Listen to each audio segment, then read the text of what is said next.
এইকাৰণে ভাল দিন যে বিধায়ক বিশ্বজিৎ ফুকন ডাঙৰীয়াৰ নেতৃত্বত সৰুপথাৰ এটা ভাল সমষ্টিলৈ ৰূপান্তৰ হৈছে, ভাল ঠাইলৈ ৰূপান্তৰ হৈছে। আৰু আপোনালোকে দেখিছে এটা ভাল ইনডোৰ ষ্টেডিয়াম হ'ব, ছুইমিং পুল, তাৰ লগে লগে ইনডোৰ গ্ৰাম্য ক্ৰীড়া প্ৰকল্পও আৰম্ভ হ'ব। মই ভাবোঁ যে এটা এক প্ৰকাৰ পৰিত্যক্ত সমষ্টিত পৰিণত হৈছিলে, ইয়াক এটা সুন্দৰ সমষ্টিলৈ ৰূপান্তৰ কৰিছে। বাট পথৰ পৰা আৰম্ভ কৰি মানুহৰ জীৱিকা নিৰ্বাহৰ ব্যৱস্থাবিলাকো হৈছে। গতিকে নিশ্চিতভাৱে ভাল। আৰু তাতকৈ ভাল কথা এইটোৱে যে মুখ্যমন্ত্ৰী ডাঙৰীয়া নিজে ইয়ালৈ আহিছে।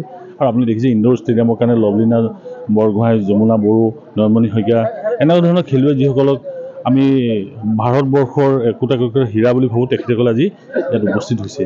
আৰু আপুনি ৰাইজো আহিছে, সকলোৱে উৎসাহিত হৈছে। কেৱল উন্নয়নটো ভাবিলে নহ'ব, কৰিব লাগিব। কৰাৰ যিটো পৰিকল্পনা সেইটো বিশ্বজিৎ ফুকন ডাঙৰীয়াই সুন্দৰভাৱে কৰিছে। আৰু মুখ্যমন্ত্ৰী ডাঙৰীয়াই তাত সুৱগা চৰাব। আৰু মই ভাবোঁ যে ভৱিষ্যতত এই সমষ্টি এটা ভাল আদৰ্শ মডেল সমষ্টিলৈ ৰূপান্তৰ হ'ব, এইটো নিশ্চিত।